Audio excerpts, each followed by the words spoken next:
Hi guys, and welcome back to my channel. I'm Zamfira from Zamfira Games, and this is another episode of the Wet Sox Zoo where everything has soggy feet.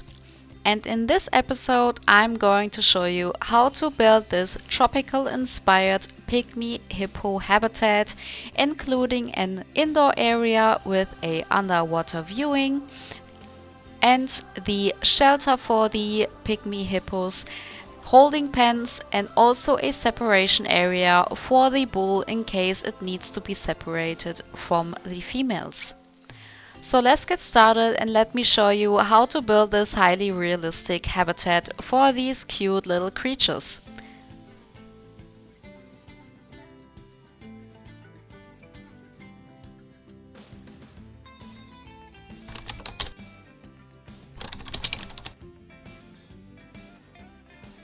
So for this habitat, I of course read the best practice guidelines that you can find on the internet that are basically like a manual on how to keep animals in zoos.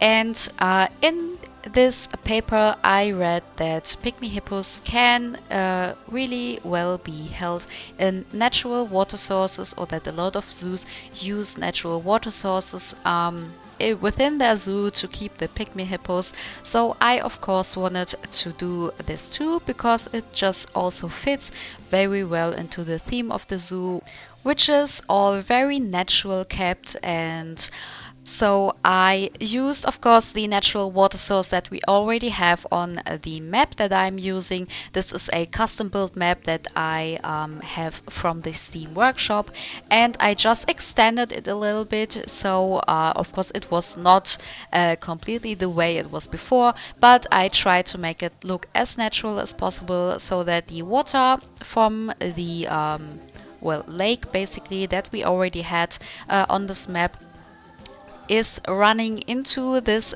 bigger pond area or bigger lake area, which is going to be for the pygmy hippos and also for the hippos. They are also getting a water area that is connected to this one on the other side of this path right there. And to make it look extra natural, I used a whole lot of foliage within the water area and around it, of course.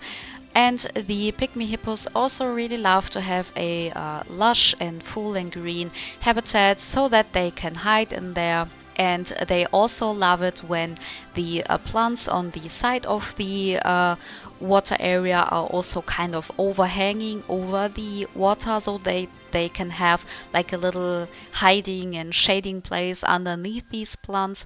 So that's why I made later a little planter on this stone wall that you can see right there in front of the rock wall by Caesar.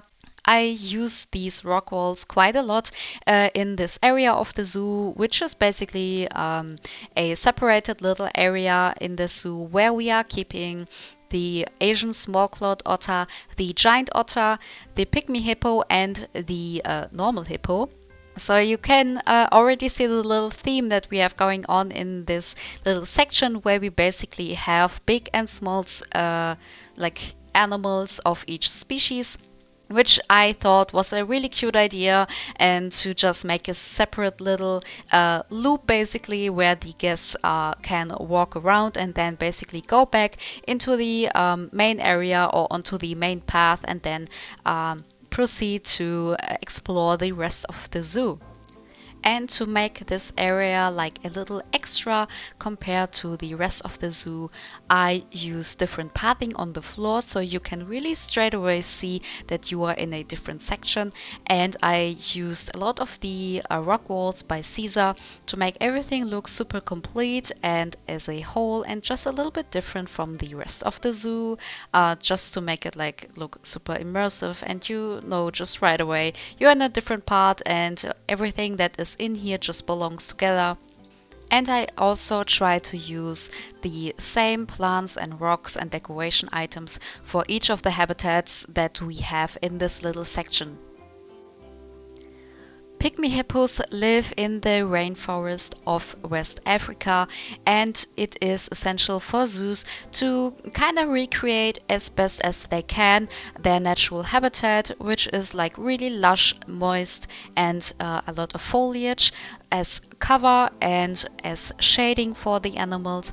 So that's what I try to do here. We are anyways in a tropical and like moist area, so that wasn't like a big deal. We are more or less in their natural habitat when it comes to the temperature.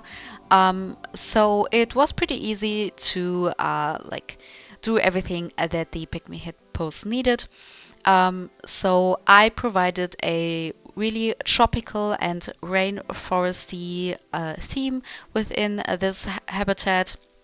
So I use a lot of tropical plants, these mossy rocks, because obviously since it's warm and moist, the rocks would be full of moss and like algae and stuff like that. And that's also the reason why the water is a little greener.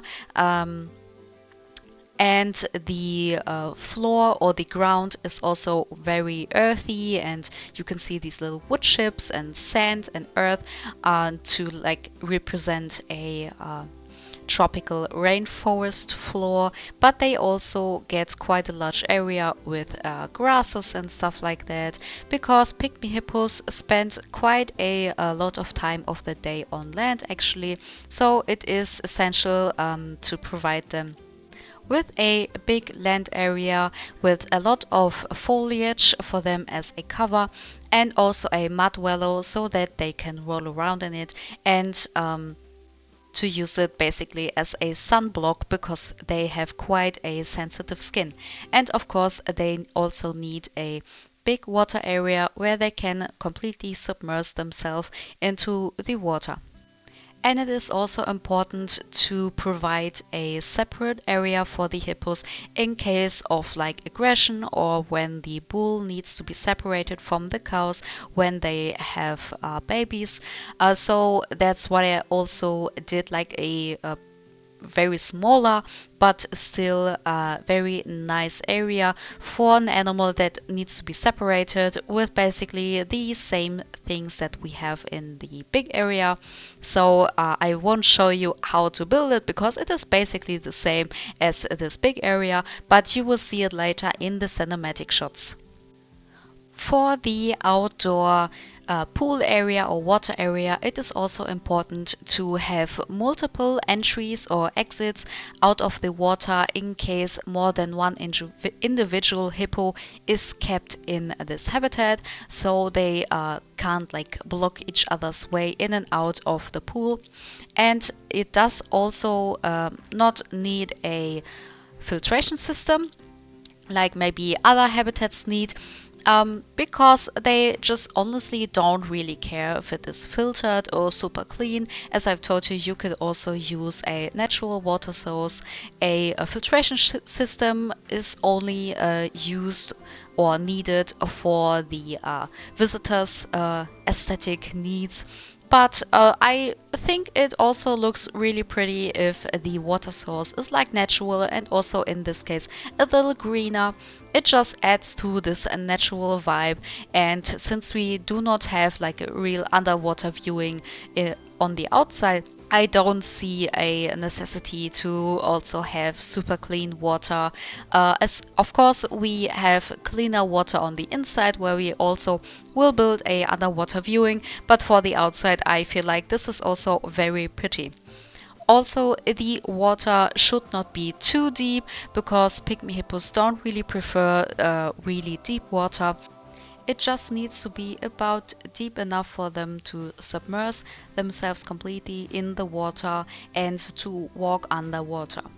And it is also required to give them some more shallow places so that they can sit in shallow water and just chill out a little bit. And before we are proceeding with the inside area and holding pens for the Pygmy hippos, let's talk about the Pygmy hippo itself. As I said, it is native to the forests and swamps of West Africa, and the population is around 2,000 to 2,500 individuals in the wild. The Pygmy hippo gets about 30 to 50 years old and about 1 meter high. Pygmy hippos normally also live more of a solitary life and will normally just ignore one each other when they meet in the wild. The Pygmy hippo is also an excellent swimmer and can dive up to 5 to 6 minutes per time without going back to breathe air, and their ears and nostrils will also close up when they go underwater. These animals are also nocturnal and spend around 6 hours per day with feeding, and they can eat up to a quarter of their body weight within one night of feeding. When this species was originally discovered, the scientists thought that it was a stunted or juvenile common hippo until in 1911 a scientist brought 5 of the individuals to Europe, and then they finally got recognized as an own species. And the word hippopotamus is a Greek word and means river horse. And we are now starting to build the inside area for the Pygmy hippo and also for the common hippo, which will be housed on the other side. And the guests can basically walk through this house and have the Pygmy hippos on the left side and the common hippo on the right side.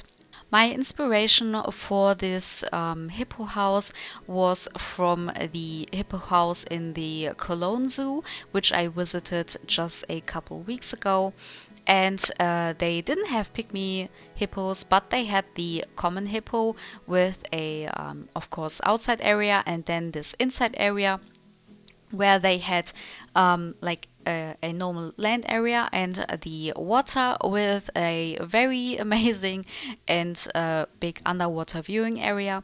And on the other side, they had some sort of crocodiles or alligators. I don't remember, to be honest.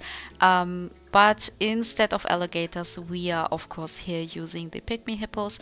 And the whole house was honestly really beautiful. They had these planters with some kind of faux rocks covering them on the edges or on the outside of the barrier basically. So the hippos didn't have like real access to the plants, but it would still like look really green and lush. And the whole house was like super tropical, and it just looked amazing. I of course didn't couldn't do everything that they had in there. Of course, I did not try to recreate the hippo house that they had, but instead just take the inspiration when it comes to the building. They also had a whole glass roof, which I'm also going to build, but I will finish this building and also the roof when we did the common hippo, and then we will finish it off with putting a roof on top, which will be completely out of glass. And for the indoor area for the hippos, I decided to make an artificial water area, which also isn't too huge, but still big enough for them to swim a little bit in there. And I, of course, used 2 ramps which are pretty gently sloped so that the animals can easily get in and out. And as I said, when multiple animals are housed within one habitat, it should provide multiple entries and exits out of the water. And since the biome that the zoo is in is very similar to the natural biome that the pygmy hippo lives in, so we are basically in a pretty warm biome all year round. So the hippos don't really need to be housed inside for a longer period of time, since it does not get really cold in the winter. It still stays pretty warm. So that's why I decided to keep the inside area pretty simple. and also relatively small compared to if the hippos would be needed to be housed inside during the colder months of a year. If they are, for example, housed in a temperate biome, or basically in a country where the winter do get pretty cold. So that's why I did it pretty simple. I still use these planters, as I said, to still make it look super green, but I didn't really use any plants on the ground where the hippos can walk around, and instead kept it really simple. Um, so it also is very simple for the staff to clean this area. Um, and it's more used for like when the animals should be kept inside when it is, for example, like super bad weather, or there's like maintenance on the outside habitat. So they can be kept for a shorter period of time on the inside. Or, for example, the hippos could decide to go into the inside area when it is hot outside and they want to stay in a little cooler place or more shaded place. So they can basically walk in and out as they want. And of course, we also have the inside like shelter boxes for them that you will see in a second, where they can be enclosed and have their little sleeping area, or can be kept in there for multiple reasons. And as we are building this little sliding door right here, I just remember that I read in the best practice guidelines that with Pygmy Hippos, it is like not advised to use these guillotine type of sliding doors where they basically go from the top down, because they can like get scared pretty easily, as I remember it correctly. So it is advised to use these sliding doors that go sideways instead of up and down. And to make sure that the hippos do not hurt themselves in this habitat, the basically the edge of this water pool where there is no slope going into the pool, I made them a little bit bigger and then put some type of barrier. Here in this case I use these big logs so that the animals cannot like step onto the edge of this water pool and potentially like fall into the pool and hurt themselves. So they really need to use these slopes to get into the water, and it is extra secure for them. And if you are building a habitat for the pygmy hippos in a biome where the winters are cold, please consider to make it look a little more natural and more as it would look on the outside. So it is like really pretty and comfy for them, even if they are housed for multiple months in a year inside of the hippo house. And for their little stalls or sleeping boxes, I made sure that they are big enough so that it is comfy for them to sleep in and maybe just chill out in them during the day, since they are, as I said, normally nocturnal. And I also made sure that the boxes are designed in a way that they don't have to like basically look at each other, so they can also have, of course, some privacy from the other hippos that they are housed with. And again, here I used the sliding doors that go side to side. And of course, it is also important to keep the bars that are like in the barrier or in the door, to have them vertically and not horizontally, because they could technically climb up a little bit or step up on the bars if they would be horizontally. So that's also a little thing to keep in mind when you build something like that. I believe it is for multiple animals. I also read that, for example, with elephants, to keep the bars vertically or diagonally instead of horizontally. And I made sure to have more than enough boxes within this habitat, we are housing a male and 2 female, but I decided to make 4 boxes. Of course, if the zoo should get more pygmy hippos in the future, or if we get offspring that will also stay in the zoo once it is grown up. So you should also consider to have more than enough like sleeping boxes or stuff like that for your animals in a zoo.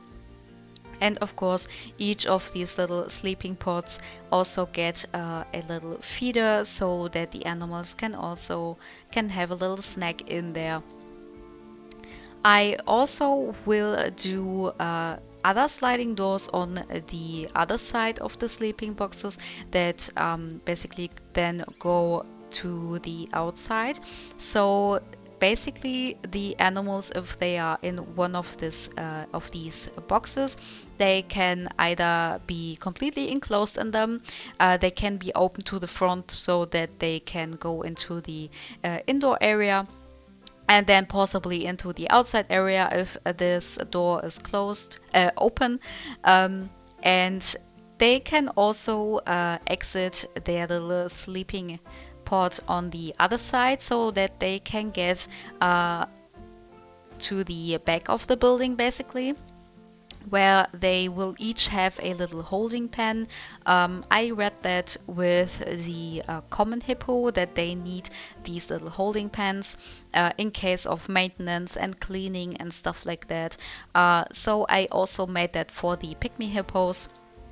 They will each get a little land area and a little water area that is just about big enough for them to walk in there and submerge themselves, to keep them cool for the period of time that they are kept in this holding pen area. Of course, this holding pen area is not supposed to be used for longer periods of time. It should only be used for stuff like cleaning and maintenance purposes, and possibly also for bringing animals in and out. You will see in the cinematic shots that I also have a little area where there is a bigger door. So, for example, if an animal will be shipped in and out of the zoo, we also need to consider how the animal is getting in and out of this habitat, which I most of the time honestly forget with my animals, especially with bigger animals. So this time I really tried to keep that in mind and build these holding pens that can all be connected with one another or even closed. And then on one side, on the right side from this perspective, we will have the separate outside area that can be used also for longer periods of time in case one animal is sick and needs to be separated, or for the bull in case it needs to be separated because of aggression or because of the babies, because sometimes you don't want the bulls to be with the offspring that they have, so it can be housed for a longer period of time in a separate area and can go like into the holding pen area, into its sleeping box and the outside area without seeing or having any contact with the other animals. And we are almost at the end of this video. I hope you enjoyed it and that you could learn a lot about how to keep pygmy hippos in zoos. And if you like this video, don't forget to hit the like button and subscribe if you want to see more. And I hope to see you in the next video. Until then, bye guys!